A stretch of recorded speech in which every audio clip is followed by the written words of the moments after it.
Assalamualaikum warahmatullahi wabarakatuh.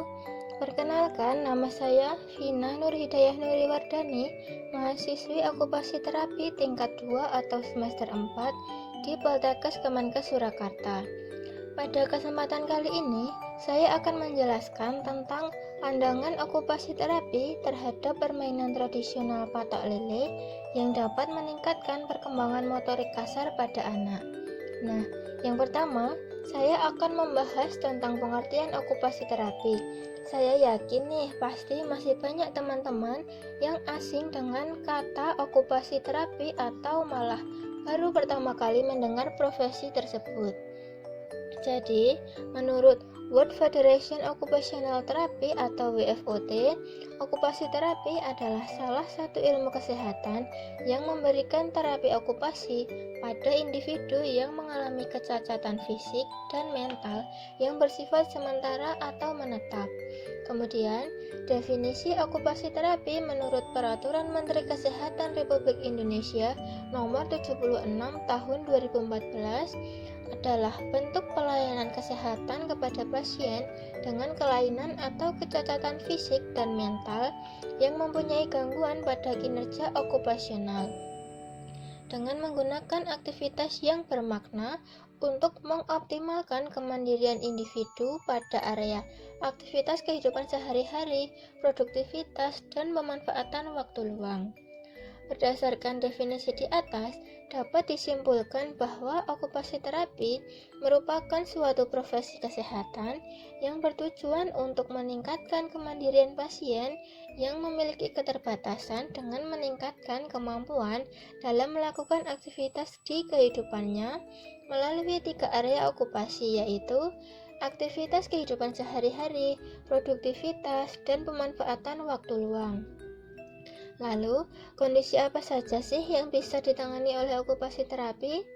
Jadi, pasien yang bisa dirujuk ke okupasi terapis tidak terbatas pada tahap perkembangannya, melainkan semua umur bisa dirujuk untuk mendapatkan penanganan okupasi terapi.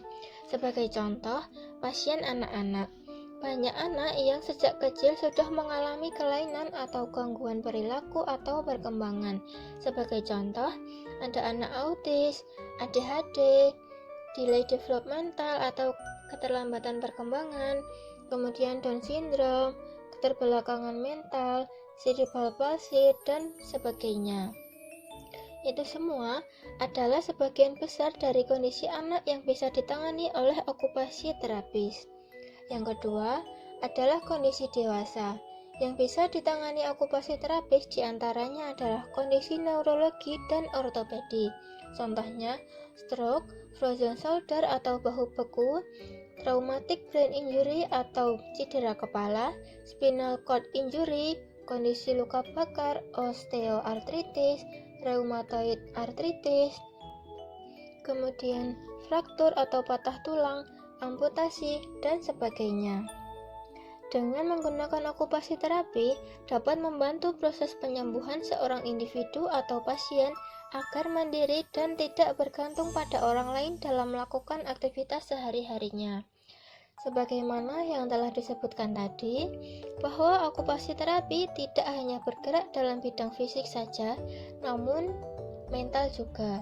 Di rumah sakit jiwa, terutama di unit rehabilitasi, seorang okupasi terapis berperan mengajari dan menanamkan konsep dasar yang benar kepada para pasien dengan kelainan jiwa melalui aktivitas-aktivitas yang bermanfaat bagi pasien. Contohnya, pasien skizofrenia di mana terdapat atau terjadi waham-waham yang aneh dalam pikirannya. Maka, peran penting okupasi terapis adalah memodifikasi waham dengan memberi aktivitas-aktivitas yang bermakna sambil memberikan arahan dan menanamkan kesadaran atau kenyataan yang sebenarnya. Nah, sekarang kita masuk ke pokok bahasan nih mengenai pandangan okupasi terapi terhadap permainan tradisional patok lele yang dapat meningkatkan perkembangan motorik kasar pada anak. permainan patok lele ini mulai populer di tahun 1990-an, tetapi belum diketahui tempat ditemukannya permainan tersebut. Namun demikian, permainan ini sudah menyebar hampir di seluruh Indonesia dengan istilah yang berbeda-beda, seperti gatrik di Jawa Barat, bendik di Jawa Tengah dan Yogyakarta, taktek di Bangka Belitung, patok lele di Madura, dan gatik, talkadal, dan betruk di daerah lain. Walaupun terdapat perbedaan nama dari permainan tradisional patok lele di beberapa daerah, secara umum permainan ini memiliki aturan permainan yang serupa. Permainan ini membutuhkan fasilitas berupa lapangan bermain sekitar 20 x 20 meter dengan pemain sekitar 4-8 orang. Peralatan yang dibutuhkan adalah satu buah kayu berbentuk silinder dengan panjang 40-50 cm dan berdiameter kurang lebih 2-4 cm, dan satu buah kayu berbentuk silinder dengan panjang 15-20 cm dan berdiameter kurang lebih 1,5-3 cm. Di pinggir lapangan dibuat lubang memanjang dengan ukuran 10 x 4 cm dan kedalaman 4 cm. Adapun cara bermain patok lele adalah sebagai berikut. Yang pertama, tongkat kayu yang lebih pendek diletakkan melintang di atas lubang di pinggir lapangan. Kemudian, dengan menggunakan tongkat kayu yang lebih panjang, tongkat kayu kecil diungkit sejauh mungkin. Jika tongkat kayu yang diungkit tertangkap lawan, maka giliran pemain yang mengungkit tadi selesai. Tetapi, jika tongkat kayu yang diungkit tidak tertangkap lawan, maka anak patok lele akan dilempar ke pengungkit. Jika pengungkit kena lemparan anak, maka giliran pemain yang mengungkit selesai atau diganti oleh pemain lain. Pemain harus berdiri di belakang garis yang sudah ditentukan. Tongkat pengungkit dipukulkan pada tongkat yang lebih pendek dengan cara melambungkannya ke udara. Tongkat pendek dilemparkan kembali oleh lawan dan pemain harus bisa mengenai tongkat pendek yang dilempar. Jika kena, langsung diberi nilai. Anak patok lele diletakkan ke dalam lubang dalam posisi tidur, kemudian dipukul dengan tongkat panjang sampai memantul ke atas, lalu dipukul ke arah horizontal sejauh mungkin. Jika pemukul dapat melakukan pukulan sempurna sebanyak 2 kali, maka nilainya dikalikan 2. Tapi, jika anak patok lele tertangkap lawan, maka semua nilai yang dihasilkan diambil oleh tim lawan. Jika selama permainan anak patok lele tertangkap, maka penangkapan anak patok lele dengan menggunakan 2 tangan mendapat nilai 10 dan penangkapan dengan menggunakan 1 tangan memperoleh nilai 50. Nilai dihitung sesuai jarak antara anak patok lele yang jatuh dengan lubang awal dan diukur dengan tongkat yang panjang.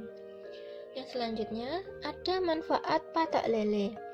Nah, ada beberapa manfaat positif yang bisa kita dapatkan dari permainan patok lele. Di antaranya adalah yang pertama, belajar memukul dengan tangkas. Kemudian yang kedua, melatih kemampuan dalam berhitung. Yang ketiga, sebagai sarana belajar. Yang keempat, menciptakan rasa senang. Yang kelima, meningkatkan perkembangan motorik kasar pada anak. Nah, sekarang kita sudah masuk ke pokok bahasan nih, yaitu mengenai pandangan okupasi terapi terhadap permainan tradisional patok lele yang dapat meningkatkan perkembangan motorik kasar pada anak. Sebelumnya, saya akan menjelaskan sedikit tentang perkembangan motorik kasar pada anak. Jadi, perkembangan motorik kasar merupakan perkembangan gerak yang meliputi keseimbangan dan koordinasi antar anggota tubuh, seperti merangkak, berjalan, melompat, atau berlari. Biasanya, yang berkembang pertama kali adalah kemampuan motorik kasar, baru motorik halus. Sebagai contoh, si kecil saat masih bayi, pertama kali akan belajar untuk mulai membalikkan badan, belajar merangkak, baru berbicara. Perkembangan motorik kasar secara alami terbentuk sesuai kematangan fisik si kecil dan lingkungan sekitar yang menunjang. Keterlambatan pada keterampilan motorik akan mengganggu kemampuan anak untuk mengendalikan otot di lengan, kaki, dan tangan. Keterlambatan perkembangan motorik pada bayi ditandai dengan gejala kesulitannya berguling atau merangkak. Sementara, anak yang lebih besar akan sulit melakukan pekerjaan dasar seperti memegang benda-benda kecil atau menyikat gigi. Keterlambatan motorik pada anak dapat disebabkan oleh kondisi genetik yang menyebabkan anggota gerak lebih pendek sehingga mempengaruhi otot seperti cerebral palsy dan distrofi otot. Perkembangan motorik seorang bayi dikatakan terlambat saat ia tidak bisa melakukan apa yang sudah bisa dilakukan bayi lain seusianya. Keterlambatan perkembangan yang dialami bayi bisa berkaitan dengan perkembangan motorik halus, bisa pula motorik kasar. Nah, permainan patok lele dapat meningkatkan perkembangan motorik kasar pada anak karena melibatkan banyak gerakan seperti berlari, menangkap, dan memukul tongkat. Pernyataan tersebut dibuktikan dengan penelitian dengan judul Penerapan Permainan Tradisional Patok Lele untuk meningkatkan kemampuan motorik kasar anak usia 5-6 tahun di PAUD Mutiara Hati tahun ajaran 2012-2013 oleh Siti Mariana. Dengan hasil penelitian menunjukkan observasi guru pada proses pembelajaran, penerapan permainan tradisional patok lele meningkat pada setiap pengembangan, yaitu 57,7% pada pengembangan 1, 63,2% pada pengembangan 2, dan pada pengembangan 3 mengalami peningkatan yang optimal, yaitu 75-5%. Berdasarkan hasil penelitian di atas, dapat disimpulkan bahwa dengan penerapan permainan tradisional patok lele yang tepat, yang dilakukan berulang-ulang, dengan melakukan perbaikan pada setiap pengembangan dan meningkatkan pengembangan motorik kasar anak usia 5-6 tahun di PAUD Mutiara Hati. Berikut adalah referensi yang saya gunakan dalam pemaparan materi. Terima kasih buat teman-teman yang sudah bersedia melihat video ini hingga akhir, dan mohon maaf jika ada salah kata dan adanya distraksi. Wassalamualaikum warahmatullahi wabarakatuh.